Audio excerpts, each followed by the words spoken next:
Pinangunahan ni Department of Trade and Industry Secretary Alfredo Pascual ang awarding ceremony ng negosyo assistance sa mga micro, small, and medium enterprises sa Visayas nitong nagdaang bagong Pilipinas Town Hall Meeting sa University of the Philippines, Cebu.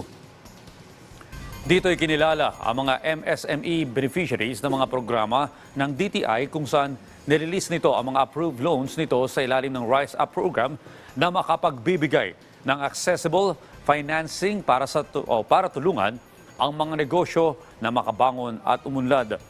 Namahagi rin ang kagawaran ng pangkabuhayan sa pagbangon at ginhawa program kits sa mga MSME na naapektuhan ng sunog sa Mandaue City. Nagkakahalaga ng 8,000 piso ang bawat kits na makapagbibigay ng crucial support sa mga negosyo na makabangon.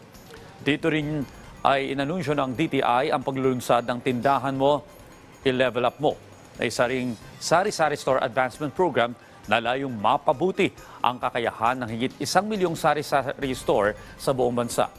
Layo ng inisyatiba na palakasin ang mga MSME na mahasa ang kanilang mga kakayahan at kaalaman pagdating sa digital integration at sustainability.